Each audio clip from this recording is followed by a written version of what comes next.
Sejam bem-vindos, senhoras e senhores, para mais uma edição do Target HD Podcast. Eu sou Eduardo Moreira e você está no resumo semanal de notícias de tecnologia para o targethd.net. Eu convido vocês a não só visitarem o blog, como também acessar as outras postagens, seguir a gente nas redes sociais e também assinar o nosso canal de vídeos no YouTube. Nessa semana tivemos o lançamento da nova série K 2017 da LG, vamos falar um pouco sobre isso. Estivemos no Rio de Janeiro para cobrir este lançamento. Vamos falar do lançamento do Android Wear 2.0, a nova versão do sistema operacional dos smartwatches ou para smartwatches da Google. Vamos voltar a falar de Donald Trump, porque temos que esclarecer algumas coisinhas para os incautos que acessam este blog semanalmente. A guerra de patentes entre Apple e Samsung está de volta, e digo mais, está de volta na estaca zero.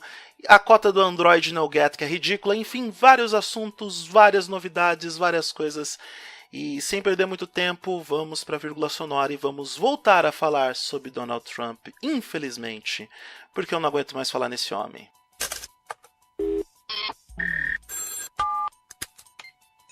Eu acho que eu não aguento mais falar em Donald Trump e vocês não aguentam mais ouvir nas burradas ou nas insensatezes que Donald Trump está proferindo, não só como Commander-in-Chief, como presidente dos Estados Unidos, mas como pessoa física, né?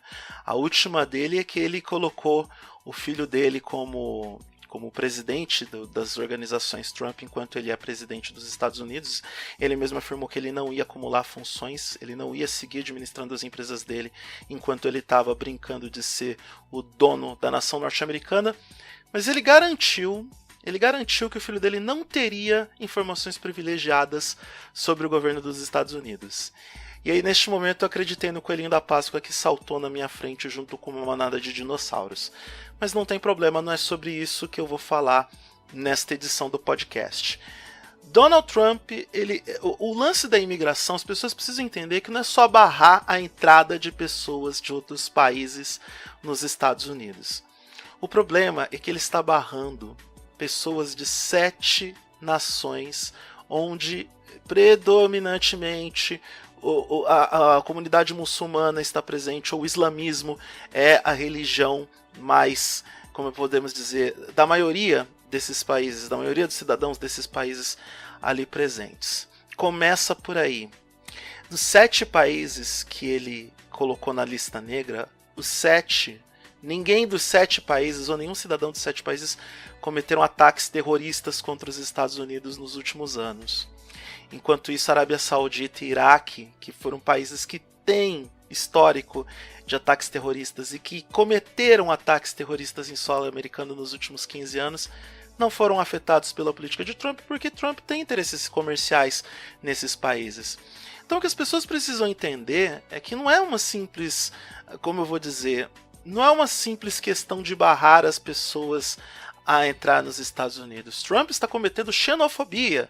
Ele está segregando por causa do idealismo religioso, por causa da religião.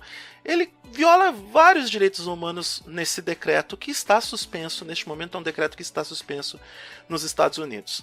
O que tudo isso tem a ver com o mundo da tecnologia nessa semana que passou? Um decreto, ou pelo menos um manifesto público, envolvendo 97 empresas de tecnologia, e entre elas, a burrada do Trump conseguiu unir inimigos históricos. Por exemplo, assinam esse decreto Intel, Google, Microsoft, Apple e mais um monte de empresas conjuntas. Esse manifesto conjunto já foi utilizado recentemente quando a Apple decidiu comprar a briga contra o FBI, que eles decidiram que não iam desbloquear o smartphone de San Bernardino, do terrorista de San Bernardino a pedido do FBI, e as empresas de tecnologia compraram a briga do lado da Apple e decidiram também fazer um manifesto aberto em nome da privacidade. Dessa vez, o que as empresas de tecnologia se reuniram para protestar ou para manifestar a sua opinião é sobre tudo aquilo que eu já falei na semana anterior.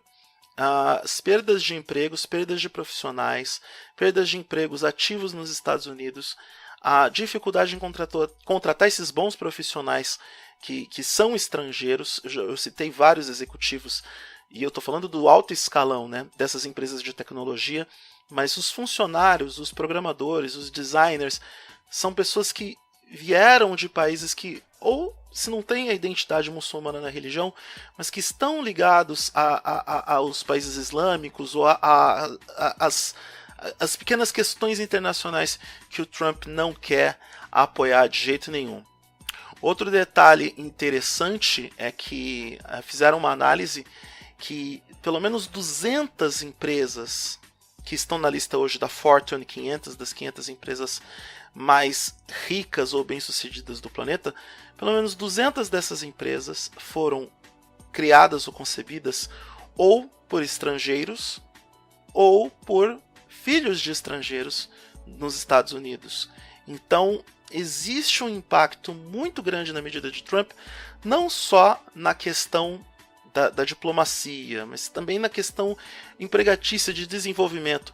As pessoas precisam se lembrar que está no DNA dos Estados Unidos ser a terra das oportunidades. Historicamente, os Estados Unidos, que é um país formado por imigrantes, afinal de contas, foram os britânicos que chegaram aos Estados Unidos e assim colonizaram aquele país. Mas não só é formado por imigrantes, mas também tem o histórico de receber imigrantes para que eles possam ter a oportunidade de ter novas oportunidades de vida e desenvolver assim o seu futuro promissor, por assim dizer.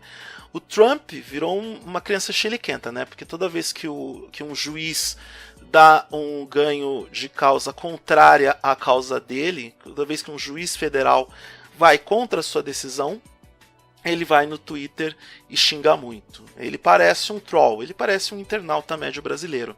Ele vai no Twitter e xinga muito, chama a decisão de ridícula, fica batendo o pezinho e fica dizendo vamos nos ver na Suprema Corte.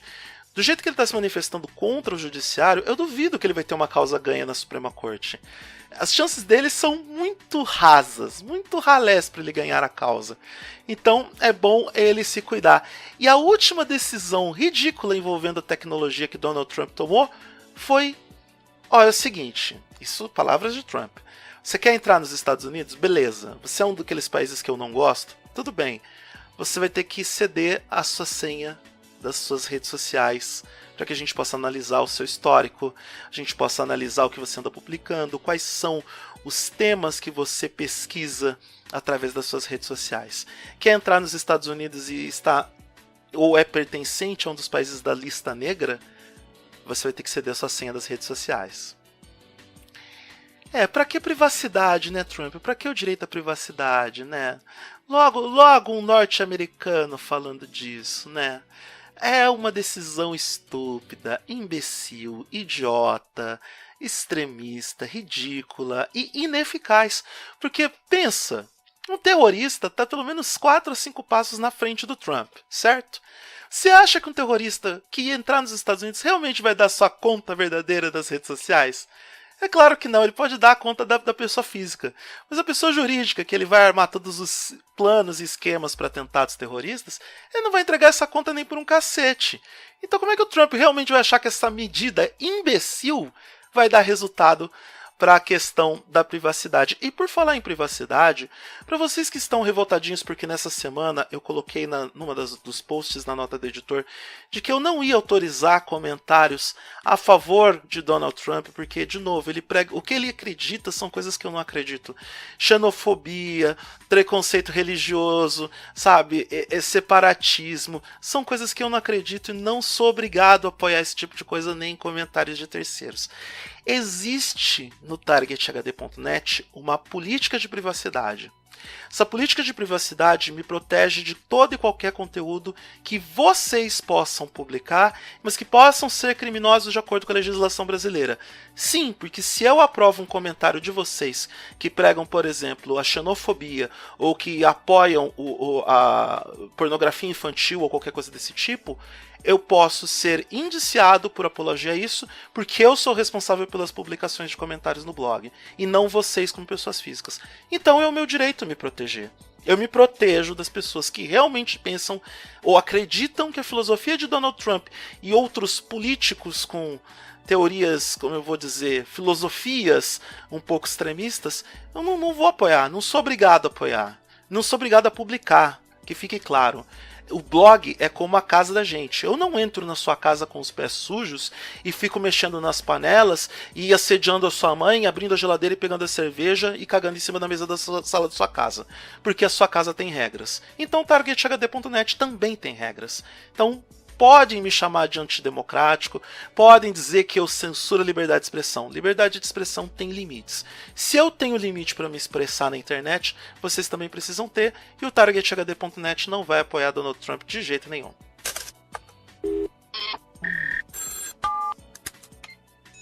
Falamos de coisas mais amenas. Durante a semana, na terça-feira, eu estive no Rio de Janeiro para o lançamento da nova série K 2017. Os novos smartphones intermediários da LG para o mercado brasileiro chegam com preços competitivos, propostas de design renovadas, propostas de hardware renovadas e pelo menos 3 dos 5 modelos apresentados já contam com o sistema operacional Android 7.0 Nougat. Os modelos que contam com a nova versão do Android são os mais completos: o LG K10 Pro, o LG K10 Power e o LG K10 novo. Este último já está em mãos, já está em testes e teremos review no TargetHD.net na semana que vem. Esses 3 modelos, basicamente, eles se diferenciam por algumas características que estão presentes em um, mas não estão presentes em outro. Por exemplo, o LG K10 Pro é um modelo com tela de 5.7 polegadas, tem uma câmera frontal de 8 megapixels e uma caneta stylus para utilizar com esta tela super avantajada. O K10 Power conta com uma tela de 5.5 polegadas, câmera frontal de 5 megapixels com flash LED frontal e uma bateria de 4.400 mAh que promete pelo menos um dia de uso sem maiores problemas e dificuldades. E o LG K10 novo é efetivamente a atualização do LG K10 lançado no ano passado, contando com 2 GB de RAM, um processador mais forte, 32 GB de armazenamento e o novo Android, como já destacado. Temos outros 2 modelos, que são o LG K8 novo e o LG K4 novo, que são as respectivas atualizações dos modelos lançados em 2016. O foco do LG com esse lançamento é o público jovem, que é a faixa de preço que atende esses produtos. Os modelos K10 se diferenciam no preço entre R$ 1.200 e R$ 1.500. O preço máximo, mais caro, que é o LG K10 Pro, custa R$ 1.499, enquanto que o LG K10 novo custa R$ 1.199, preços sugeridos para o mercado brasileiro. Então, foco no público jovem, que é o preço que essa galera pode pagar. E outro apelo para o público jovem está na câmera frontal desses modelos, já que essa câmera conta com abertura de 120 graus e permite que você coloque mais pessoas nas selfies. Os jovens adoram tirar selfies em grupo, então fica mais fácil você utilizar da câmera do LG K10 para fazer este registro. Como eu disse antes, o review deste modelo do LG K10 novo estará disponível no TargetHD.net ainda nesta semana que doravante se inicia. E por falar em Android, eu disse que alguns dos novos modelos da série K da LG recebem o Android 7.0 Nougat e eles são uma exceção da regra. Até porque a fragmentação do Android existe, ela continua, ela é algo real e ela deixa o Nougat com uma fração ridícula do Android. Hoje o Android Nougat, que tem 6 meses de lançamento, possui apenas 1,2% do mercado Android. É isso mesmo. Se fosse com o iOS, a última versão do iOS já estava na maioria dos dispositivos, sei lá, com uma semana, já que todo mundo recebe a atualização rápida e imediata, no caso do sistema operacional móvel da Apple. O Android Lollipop mantém a sua liderança entre os dispositivos Android com 32,9% de mercado, seguido pelo Android Marshmallow, com 30,7% e pelo Android Jelly Bean com longínquos 11,3%. O Ice Cream Sandwich tem apenas 1% de cota. Para você ver como são as coisas, o Nougat, de relevante, ele só supera o Android Ice Cream Sandwich, porque todos os outros são considerados irrelevantes pela análise de mercado. É claro que tem o Kit Kat aí usando como intermediário, né, mas de relevante que o Android Nougat está na frente, apenas o Ice Cream Sandwich. Olha, a culpa da fragmentação do Android cada vez mais está agora nas mãos da própria Google, né?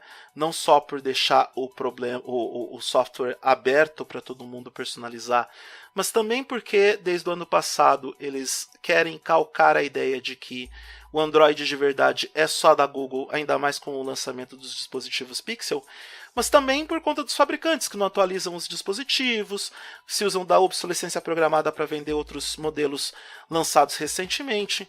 Então é uma combinação de fatores que a Google vai ter que lidar de uma forma mais, como eu vou dizer, de uma forma mais eficiente e pragmática. Tá muito difícil essa altura do campeonato resolver a questão da fragmentação do Android.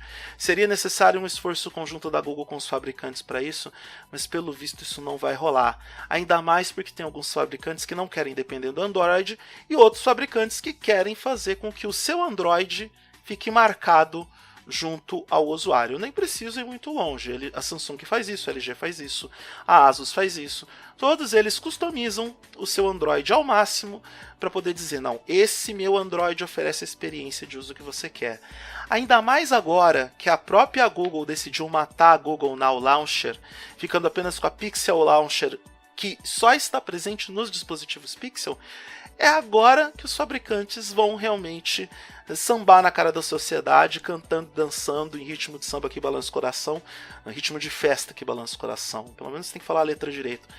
E utilizando a sua versão do Android sem pensar em questões menores como se o usuário prefere uma experiência mais limpa do sistema operacional ou se o usuário realmente quer tudo quanto é tipo de customização e bloatwares e crapwares, essas coisas todas que as pessoas carregam nos dispositivos porque os fabricantes acabam entuchando esses itens nos respectivos smartphones.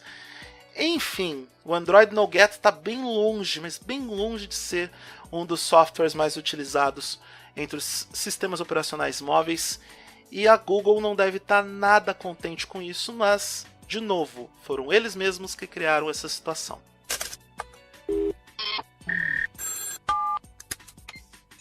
Outro lançamento da semana foi dos novos smartwatches da LG, o LG Watch Style e o LG Watch Sport. Os dois modelos foram lançados em parceria com a Google e fazem parte do movimento da empresa norte-americana junto com a coreana para promover o lançamento do Android Wear 2.0, uma vez que esses dois dispositivos são os primeiros a receberem a nova versão do sistema operacional móvel de Mountain View. São modelos que seguem a tendência de mercado na estética, ou seja, se aproximam ao máximo do que temos hoje de relógio tradicional. Está na cara que as pessoas não gostam de contar no pulso com um dispositivo que não se pareça com o relógio, porque elas se sentiriam estranhas.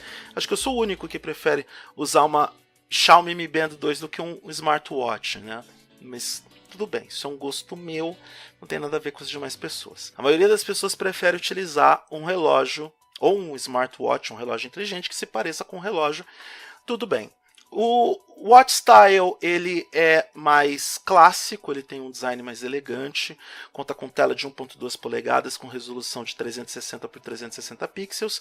Ele tem tela totalmente arredondada com design de alumínio e pulseira de couro. Essas pulseiras são facilmente intercambiáveis e ele tem um hardware mais simples em relação ao modelo Sport. A diferença aqui está na quantidade de RAM, enquanto o modelo Style tem 512, o modelo Sport tem 768 MB de RAM, e a bateria do Style é de 240 mAh, enquanto que a do Sport está em 430 mAh.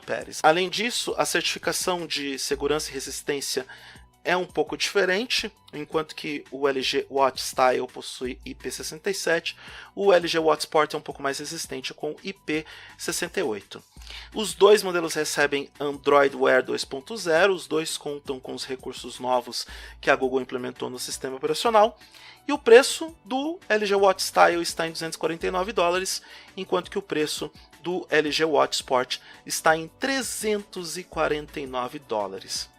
Uma das principais novidades do Android Wear 2.0 é a sua capacidade de personalização da sua interface, que agora pode receber dados e ações dos aplicativos mais utilizados para oferecer uma maior quantidade de informações aos usuários. O Google Assistant também está integrado nessa nova versão do sistema operacional para os relógios inteligentes, e ela pode realizar ações como consultas ou reservas sem você precisar tocar na tela. Com um simples comando de voz, o sistema já vai realizando as tarefas de agendamento, tanto de consultas médicas, marcações na sua agenda pessoal, reservas em hotéis e restaurantes, entre outras atividades. A leitura e a resposta das mensagens também ficaram mais simples, podendo expandir as notificações e iniciar o ditado com um simples toque ou 2 toques se você quiser.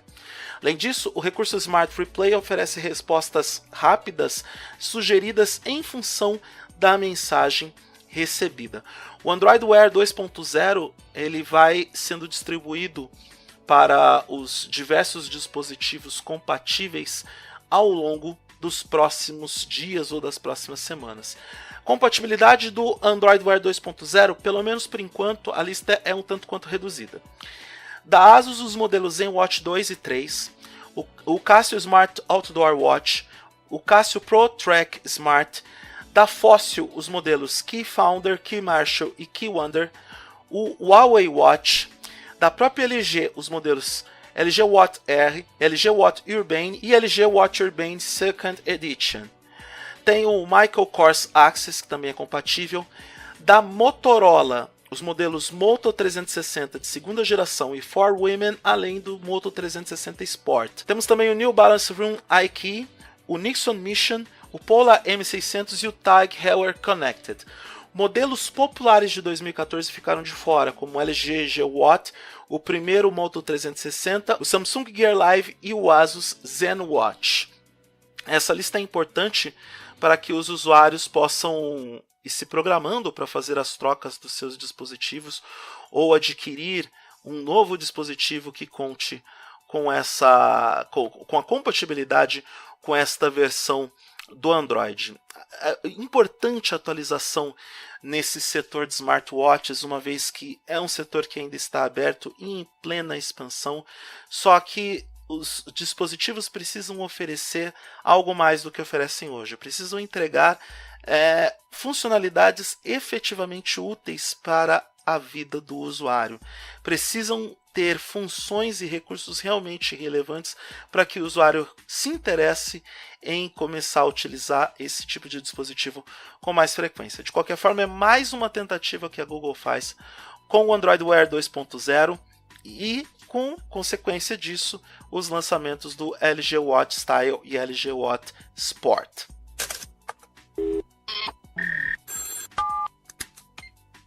Para encerrar essa edição dominical do Target HD Podcast, vocês se lembram da guerra de patentes envolvendo Apple e Samsung?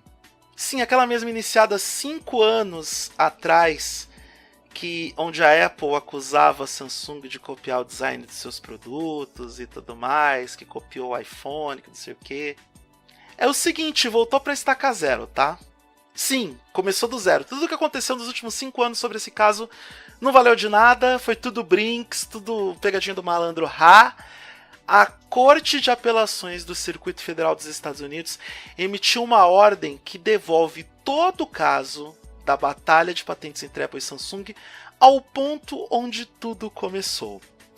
Eu vou explicar. A Suprema Corte dos Estados Unidos emitiu em fevereiro de 2016 uma sentença favorável à Samsung, alegando que os plágios nos casos de patentes de design deveriam se basear em componentes individuais e não nos dispositivos completos.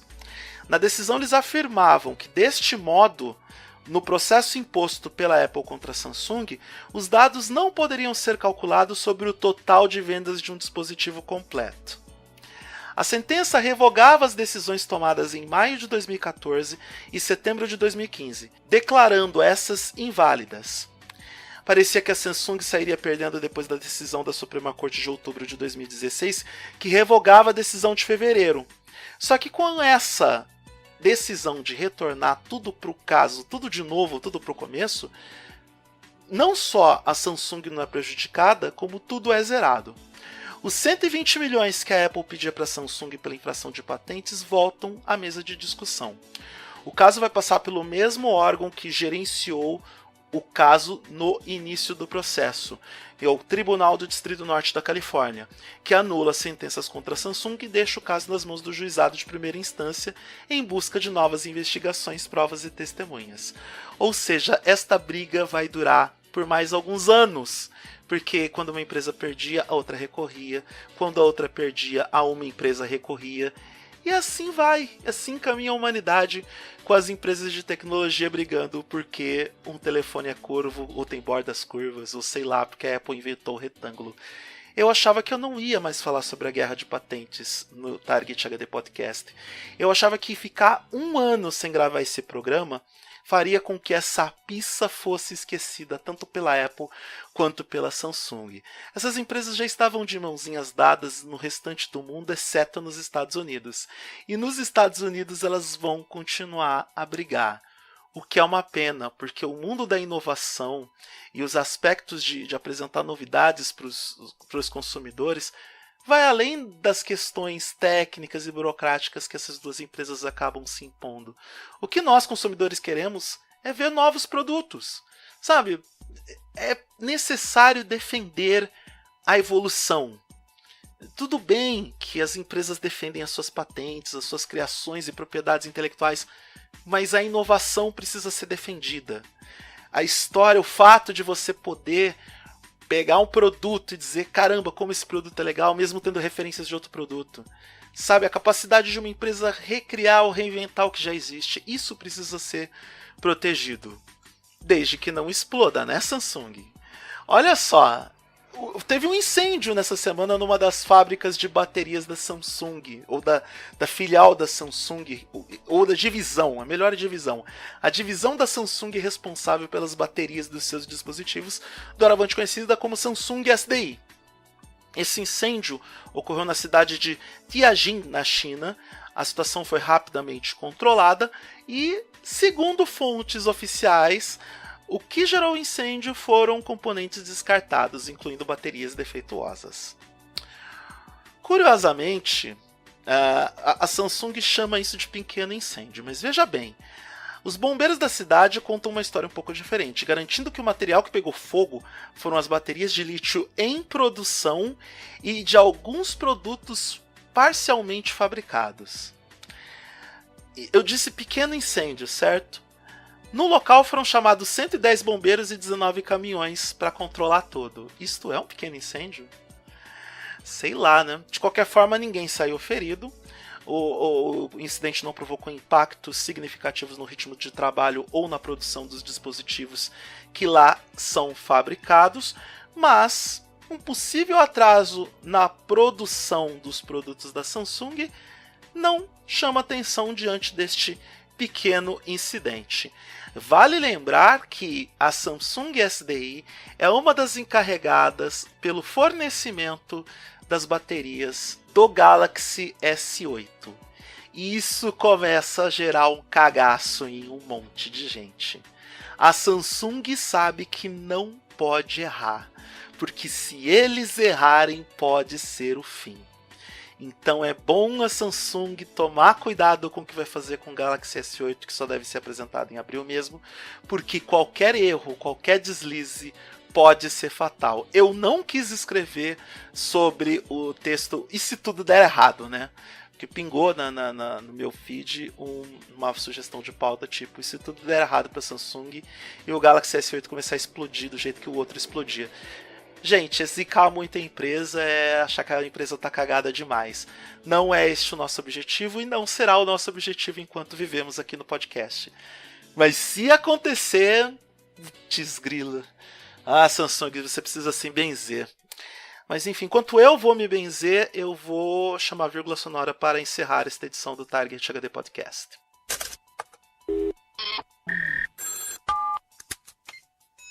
Para mais informações sobre esse e outros temas do mundo da tecnologia, acesse o targethd.net, siga o blog nas redes sociais, assine o nosso canal de vídeos no YouTube.